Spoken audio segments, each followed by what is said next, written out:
नमस्कार, मैं हूं परवेश और आप देख रहे हैं द भारत खबर।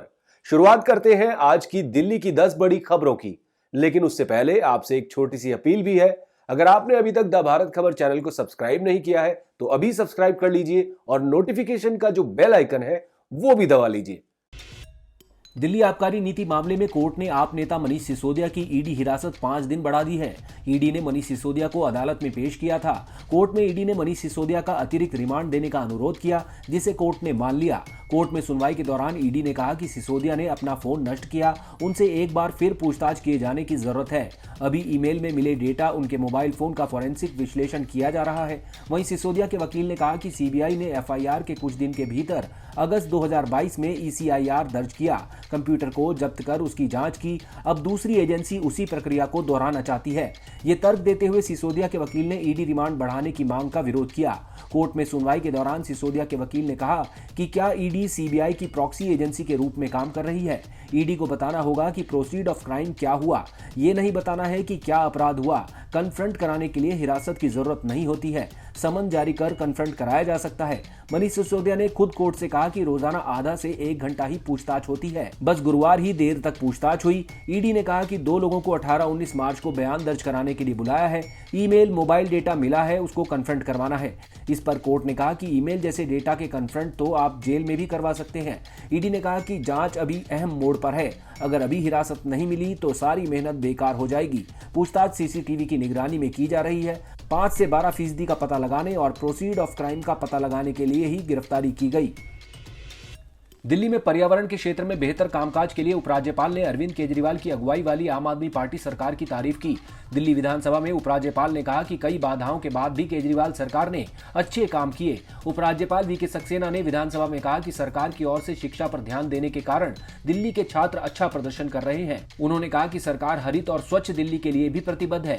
वायु प्रदूषण को नियंत्रित करने के लिए लगातार व्यापक प्रयास किए जा रहे हैं। 40 continuous ambient air quality monitoring station स्थापित किए गए हैं। डस्ट प्रदूषण को कम करने के लिए पूरी दिल्ली में मैकेनिकल रोड स्वीपर और वाटर स्प्रिंकलर के साथ साथ एंटी स्मॉग गन तैनात किए गए हैं। वायु प्रदूषण के स्तर में सुधार की दिशा में सरकार के प्रयासों का महत्वपूर्ण योगदान रहा है।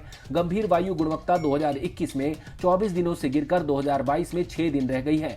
इसके अलावा मिशन मोड में सिंगल यूज प्लास्टिक को खत्म करने के लिए विशेष कार्यबल का गठन किया गया है और व्यापक कार्य योजना तैयार की गई है।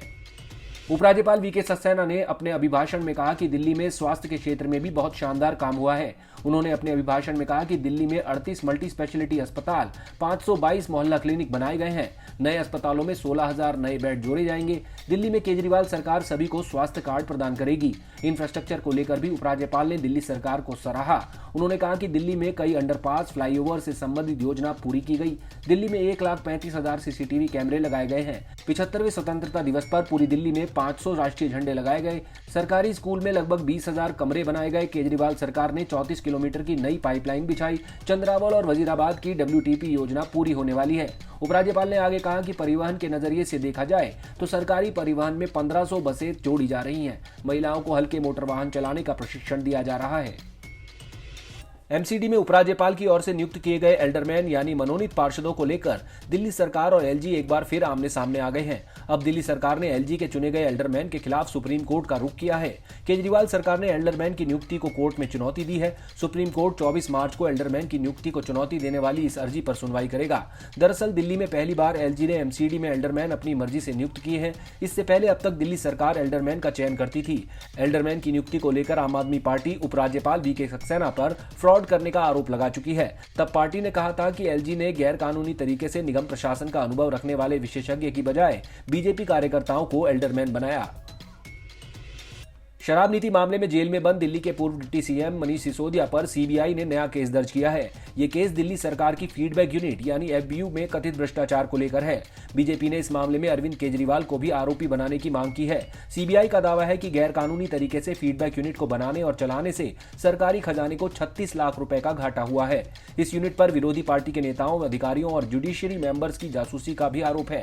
फीडबैक यूनिट केजरीवाल सरकार ने 2015 में सत्ता में आने के बाद बनाई थी। 2016 में विजिलेंस डिपार्टमेंट के एक अधिकारी केसी मीणा ने एफबीयू को लेकर शिकायत की थी, जिसके बाद मामले में जांच शुरू हुई थी। पिछले महीने ही गृह मंत्रालय ने सीबीआई को इस मामले में मनीष सिसोदिया के खिलाफ मुकदमा दर्ज करने की परमिशन दी थी। सीबीआई का कहना है कि ये यूनिट राजनीतिक जानकारियां इकट्ठा करती थी।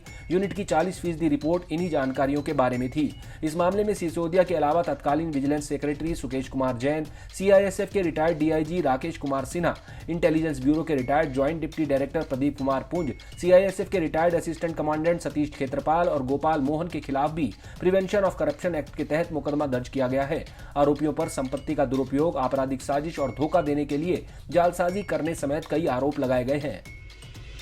दिल्ली में शराब नीति घोटाले के आरोपों में घिरे मनीष सिसोदिया को अब अपना सरकारी घर खाली करना होगा।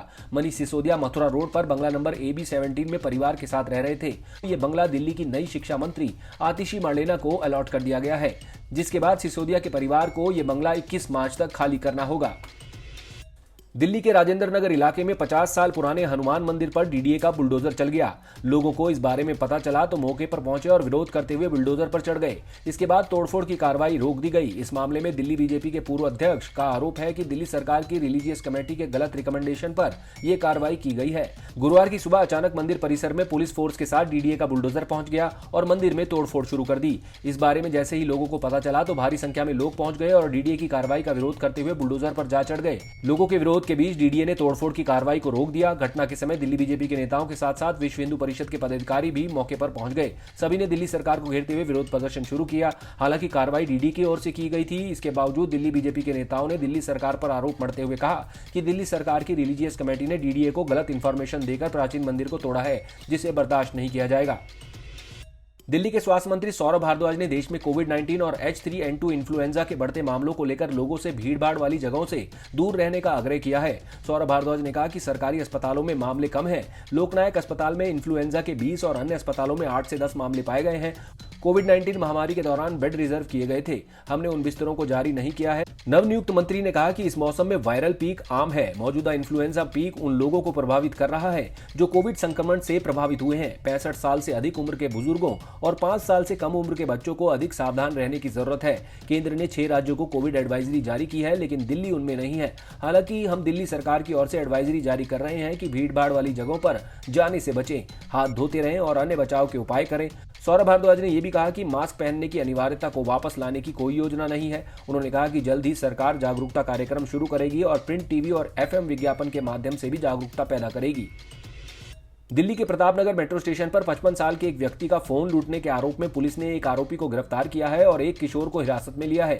आरोपी की पहचान अंकुर के रूप में हुई। अधिकारियों ने बताया कि प्रतापनगर मेट्रो स्टेशन पर पीड़ित का पीछे से गला दबाने के बाद 2 लोगों ने उसका मोबाइल फोन लूट लिया था। पीड़ित व्यक्ति प्रतापनगर मेट्रो स्टेशन से किशनगंज अपने घर जा रहा था, तभी लूट की इस घटना को अंजाम दिया गया। पुलिस के मुताबिक आरोपी पर गुलाबी बाग, सराय रोहिल्ला, मोतीनगर और करोल बाग थाने में लूट और छिनैती के 10 से अधिक मामले दर्ज हैं।